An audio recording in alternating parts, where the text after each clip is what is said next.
Boa noite, queridos irmãos, queridas irmãs. Bem-vindos ao Encontro Luiz Sérgio. Na noite de hoje, estudo da obra Cascata de Luz. Boa noite, Agnes. Boa noite, meu irmão Alexandre. Boa noite a todos que estão conectados conosco. Que a paz de Jesus esteja em todos os lares aí. Que Jesus abençoe a todos. Ok. Então, na noite de hoje, nosso 19º encontro já. Hoje, a chegada do Consolador. Então, nossa, já estamos entrando quase no terço final do livro, Agnes. Passa rápido demais. Passa. Nós vamos.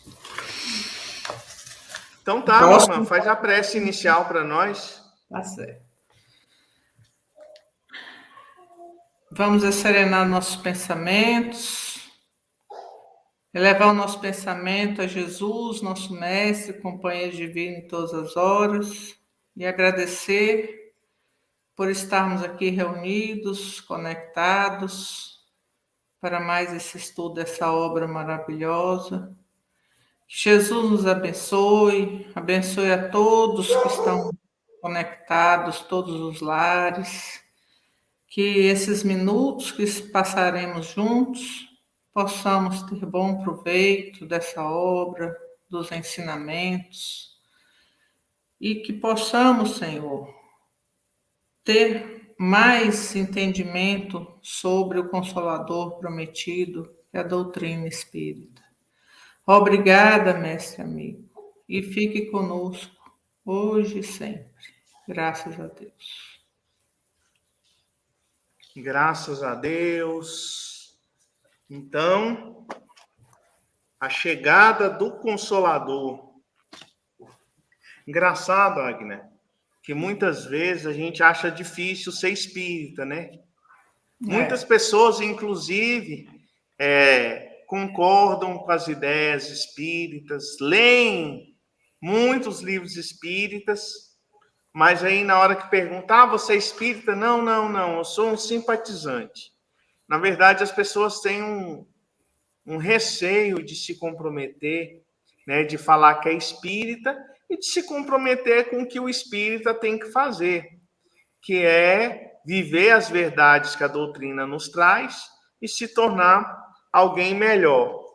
E aí eu fico pensando, imagina, né, se as pessoas se cansam em ser espírita, imagina o trabalho que Kardec teve em estabelecer as diretrizes da doutrina espírita, porque a doutrina espírita foi trazida pelos espíritos, todo mundo sabe disso, mas a responsabilidade de cuidar de todo esse material que a espiritualidade mandava para trazer a doutrina, isso deve que foi uma coisa que deu uma canseira e com certeza não seria qualquer espírito que daria conta de tão grande missão. Com certeza, né? Muita gente acha que foi só assim, anotar, fazer as perguntas e anotar as respostas, fazer as perguntas e anotar a resposta. Não foi isso, né? Foi um trabalho árduo, foi uma pesquisa, né? Não foi uma seleção, né? Teve todo um método. Então, Kardec, ele era um cientista, né? Ele era bem minucioso, ele não fazia as coisas assim de qualquer jeito. Então não era qualquer um, né? Ele teve que largar toda a sua vida que ele tinha, que ele já era famoso, né? Ele era um professor famoso, ele já tinha livros escritos, ele já tinha um nome, e ele abandonou tudo. Ele deixou tudo para codificar a doutrina espírita, né, Alexandre? Então, muita gente acha que não.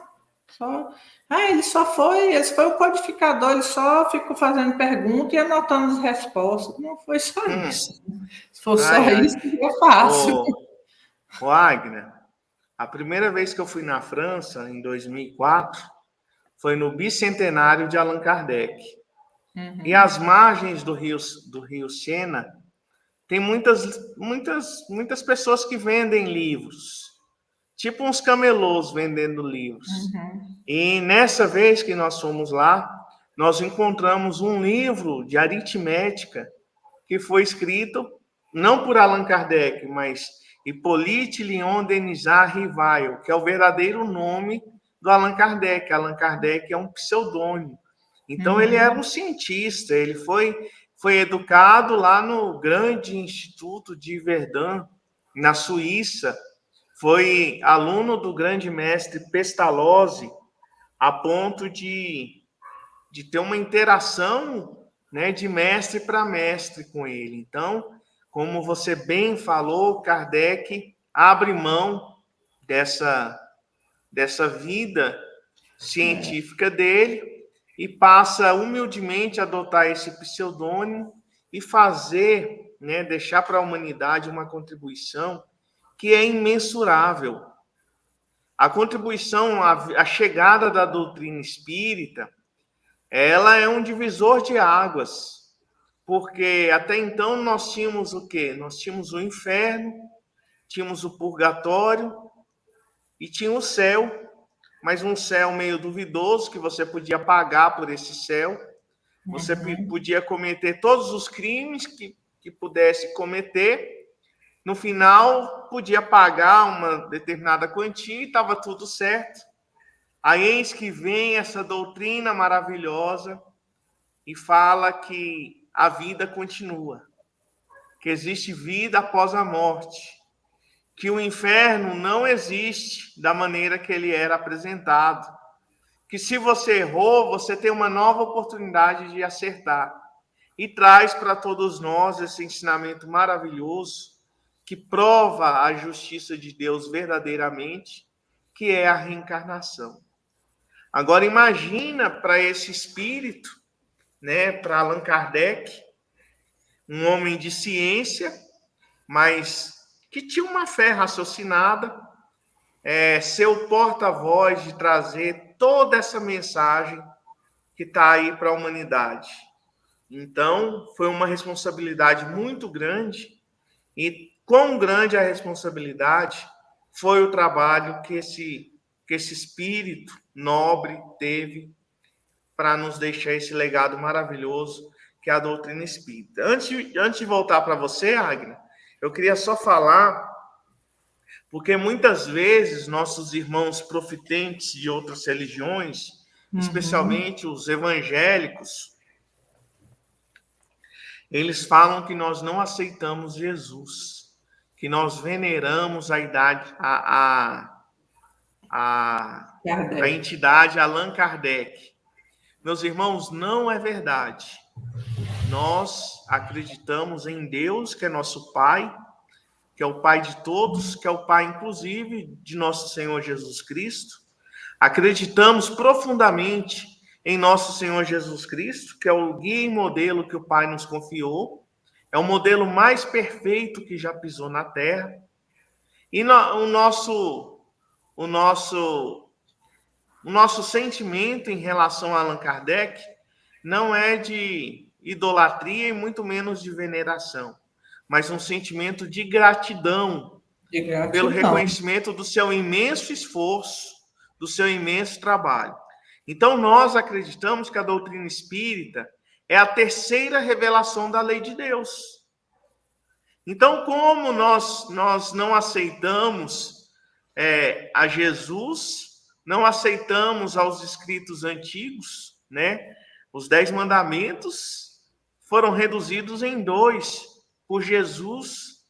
Então, nós não descremos de forma nenhuma. Pelo contrário, nós reconhecemos e entendemos que a doutrina espírita também é uma das revelações da lei de Deus.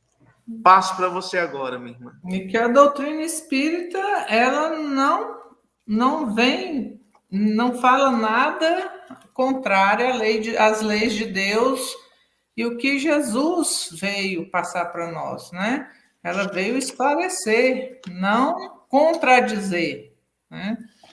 Como Jesus também não falou nada contra as leis de Deus, que veio nos 10 mandamentos, porque os 10 mandamentos estão contidos naqueles 2 mandamentos que Jesus falou para nós, né? Que ele reduziu, que ele resumiu, vamos falar assim, em 2.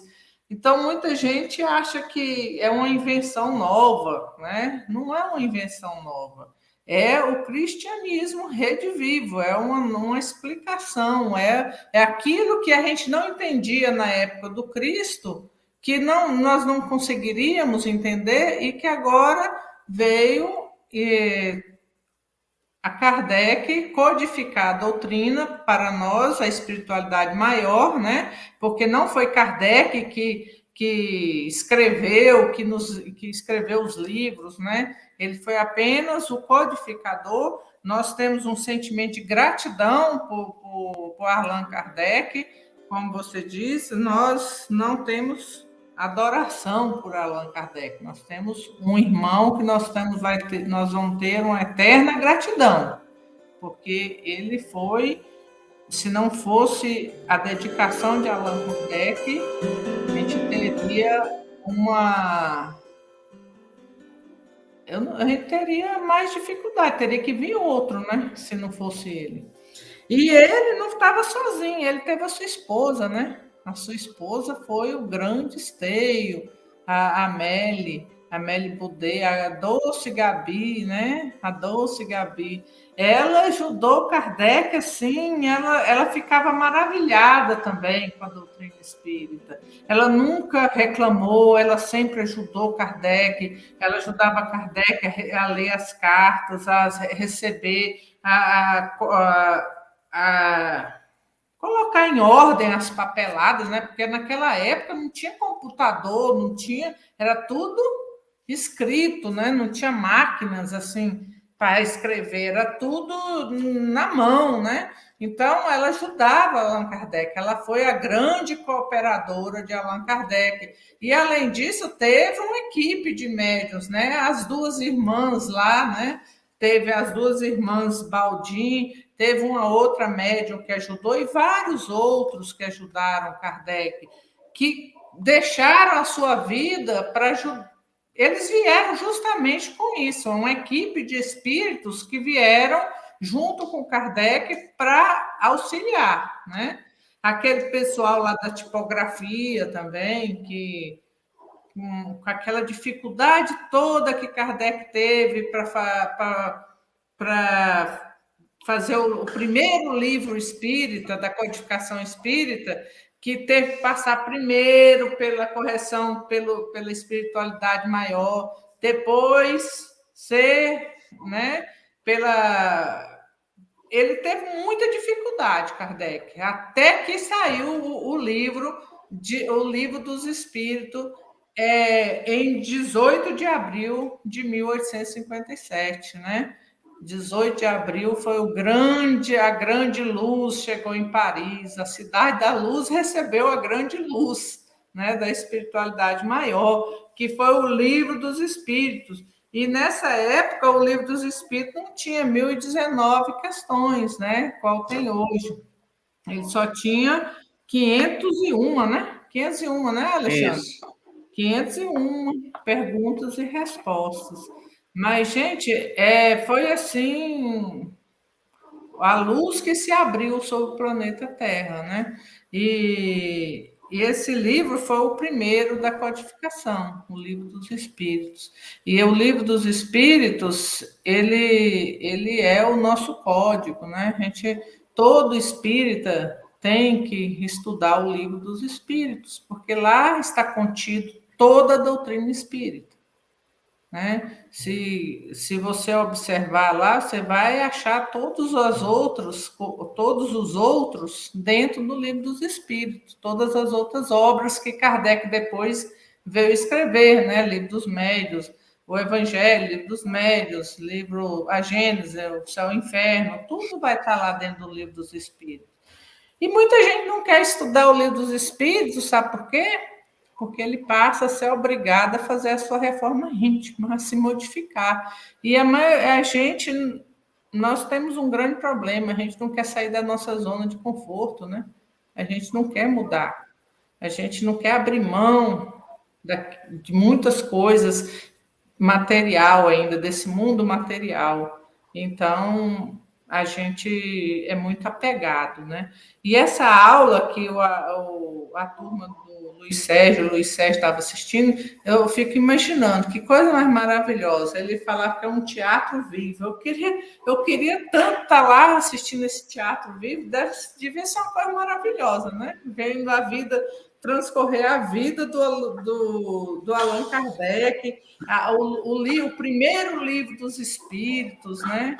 Aquele livro com aquela luz toda ali, deve ter sido assim uma coisa, não tem nem palavras para. Eu fico até emocionada quando eu penso numa aula dessa assim, né? Porque é uma coisa maravilhosa, porque ele tinha toda a estruturação, né? Depois o Kardec foi revendo, foi acrescentando mais perguntas, né? Até que a edição final é a que nós temos hoje com 1019, né, Alexandre?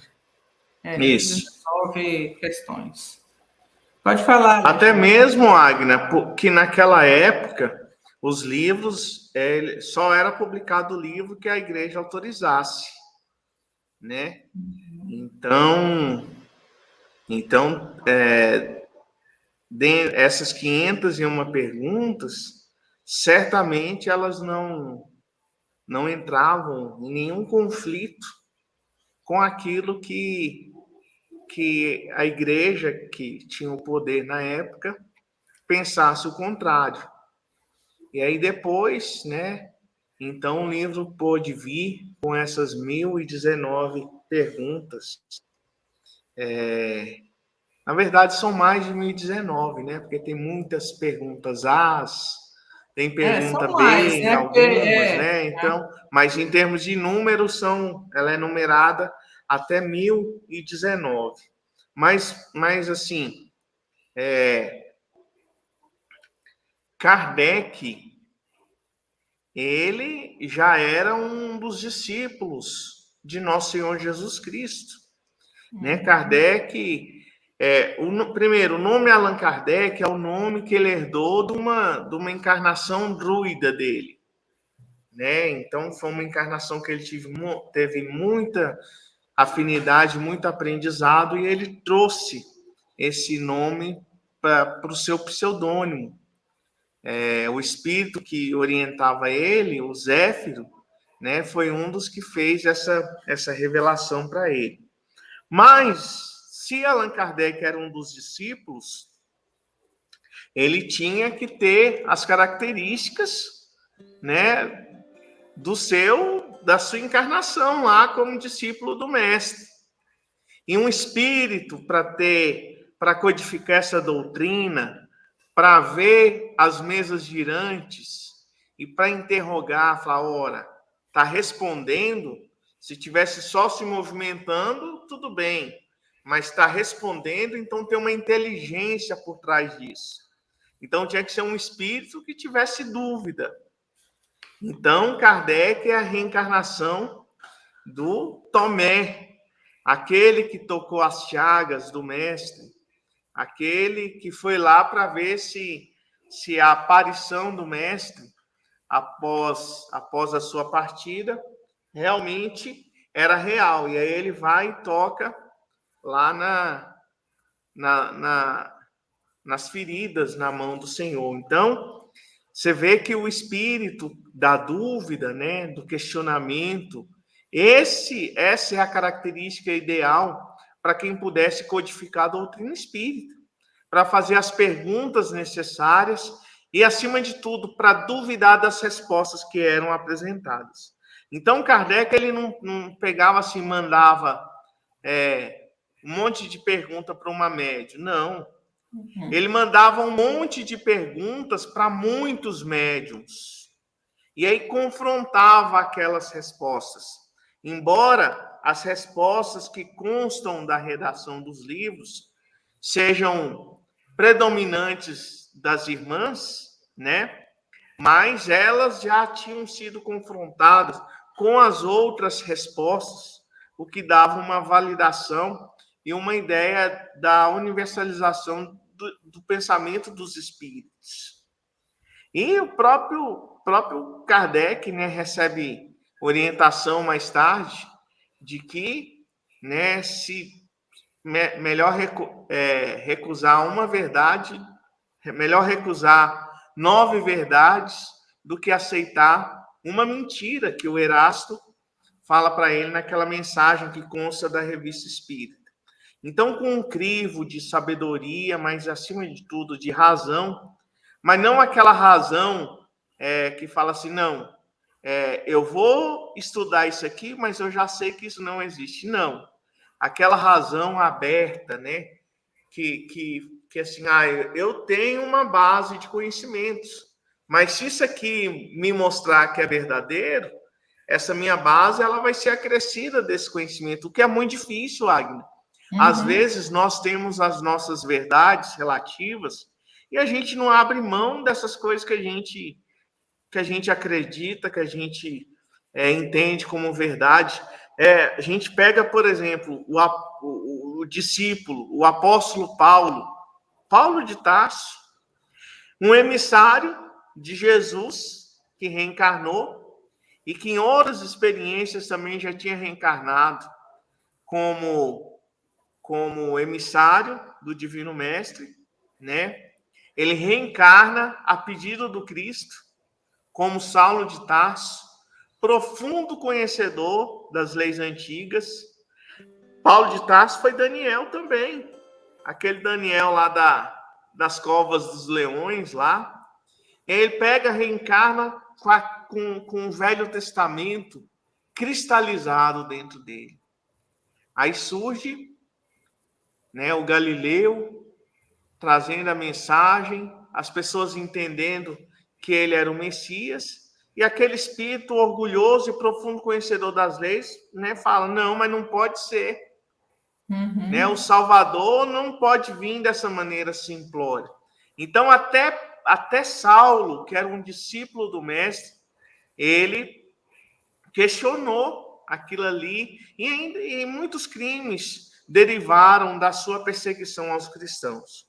Mas chega a determinado momento que ele se converte, né? E passa não só a aceitar essas verdades, como a ser o grande divulgador das verdades recebidas através do Evangelho. E a grande luta de Kardec para não deixar a doutrina cair na vala do fanatismo, né? Ele lutou muito contra isso. Ele teve uma grande força para isso, para não deixar. Ele estudava muito, ele questionava muito, tudo ele questionava, não aceitava nada, não. Porque as pessoas, muitas pessoas criticam o espiritismo, mas nunca nem conhecem o espiritismo.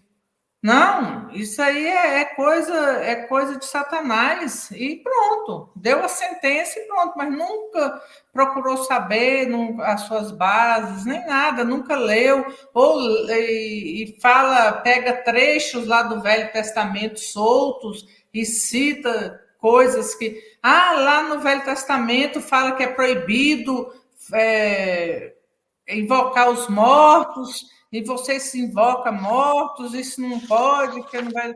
Né? Então, o Levítico, pega né? o contexto histórico, não vê o porquê das coisas, e o Kardec vem explicando tudo isso aí. Né? Mas, Agna, por exemplo, aqui no Cascata de Luz, nós vimos essa condenação também, né? Falando dos espíritos pintores, foi na aula passada que a gente viu na isso. Aula passada. Os espíritos zombeteiros que ficam assinando o nome de pintores renomados.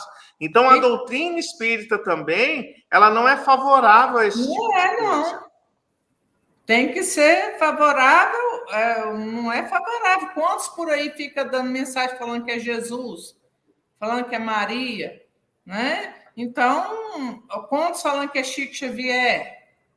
Até o próprio Luiz Sérgio, né? Então, é claro que a doutrina condena, mas a união do mundo espiritual com o mundo material existe, sempre existiu, não foi com Kardec, não foi Kardec que inventou a mediunidade, todos sabem disso, Kardec, ele simplesmente deu nome, vamos dizer grosseiramente, deu nome aos bois, né? Ele chamou de mediunidade, chama de espiritismo, ele que falou espiritismo, de mediunidade, médiuns, foi só os nomes, mas isso sempre existiu lá no Velho Testamento, né? No Novo Testamento, tem várias passagens mediúnicas.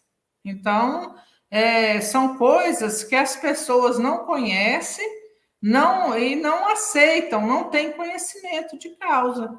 A gente não pode criticar aquilo que a gente não conhece.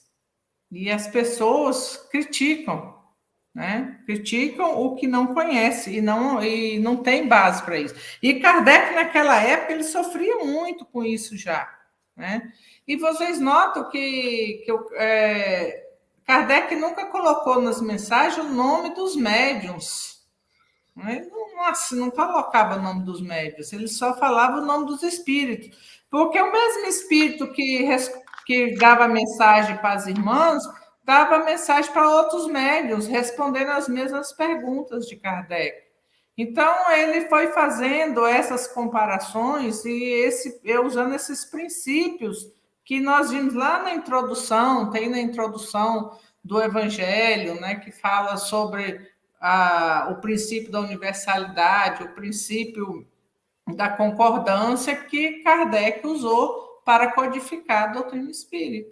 Então, Kardec, ele era, antes de tudo, um cientista. Então, para a gente compreender a parte filosófica, a parte científica e a parte religiosa da doutrina espírita, a gente tem que estudar, porque ela tem esse tripé,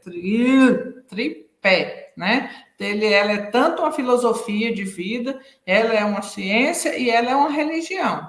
Muita gente queria até tirar esse aspecto religioso da doutrina espírita. Não tem como, né? É uma religião. Nós somos uma religião cristã. Nós somos o cristianismo redivivo. A doutrina espírita é o cristianismo redivivo. Então, o evangelho de Jesus está dentro da doutrina espírita, é todo o evangelho de Jesus. Não dá para tirar uma coisa de outro. É a mesma coisa. É a mesma coisa. Né, Alexandre? Pode complementar aí. Então, a casa espírita, ela tem a sua função, por excelência, a evangelização. A evangelização da criança, a evangelização do jovem, a evangelização dos adultos, a evangelização dos espíritos, e nós ainda precisamos fazer a nossa evangelização, a auto-evangelização, que é a reforma íntima. Então, nós vivemos, né, o processo de evangelizar, e evangelizar através do evangelho de nosso Senhor Jesus Cristo, que não foi escrito por ele, mas que foi escrito pelos evangelistas Mateus, Marcos, Lucas e João. João e Mateus conviveram com Cristo. Marcos e Lucas, não. Mas buscaram, né, na fonte as informações que passaram a compor o seu evangelho. Então, a doutrina espírita, nós espíritas, à medida que nós vamos conhecendo a doutrina, nós devemos nos dedicar a essa doutrina, não porque por uma obrigação, mas em gratidão, como forma de gratidão.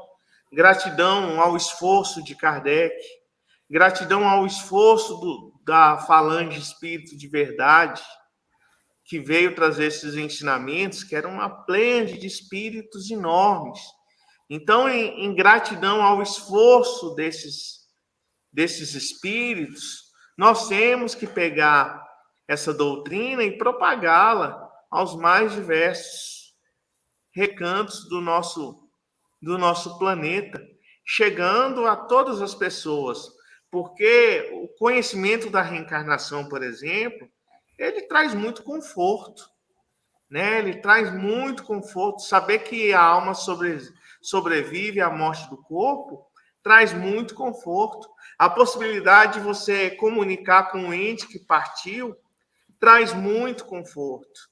E mesmo que você não consiga contato com o ente que partiu, mas, por exemplo, ao ler as obras do Luiz Sérgio, te traz um conforto enorme. Quando o Luiz Sérgio começou a enviar suas mensagens, e que as mensagens eram publicadas no Mundo Azul, no caderno de esportes, lá no encarte azul do Jornal dos Esportes do Rio de Janeiro, eram centenas de pessoas que, ao ler as mensagens que o Luiz Sérgio enviava para sua família, se sentiam confortadas, se sentiam consoladas. Então, Allan Kardec, onde quer que você esteja, muito obrigado. Falange Espírito de Verdade, onde quer que vocês estejam, muito obrigado, porque a contribuição de vocês foi muito significativa para as nossas vidas hoje. Muito mesmo. Vamos fazer a prece? Vamos. Foi você que iniciou ou fui eu? Fui eu. Foi você, né? Então tá bom.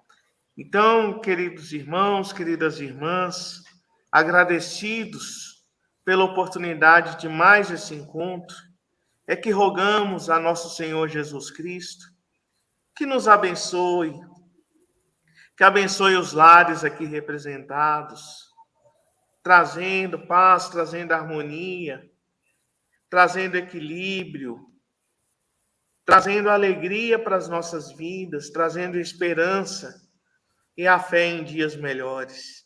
Senhor Jesus, bondoso e amado Mestre, abençoe, Senhor, a todos esses baluartes, a todos esses espíritos de escola que auxiliaram na materialização da doutrina espírita. Que possamos, Senhor Jesus, propagar essas verdades essas que estão associadas ao Teu Evangelho, Senhor. Que possamos evangelizar o mundo, nos evangelizando também. E assim, Senhor, em Teu nome, encerramos o nosso encontro dessa noite. Sê conosco, Mestre amado, hoje e sempre. Graças a Deus, despede-nos na Tua paz, Senhor. Graças a Deus. Ok, meus irmãos, minhas irmãs, muito obrigado pela companhia. Tenham todos uma excelente noite, uma boa semana e nos veremos na próxima terça-feira. Um grande abraço e muita paz. Boa noite a todos. Grande abraço. Tchau. Fiquem com Deus.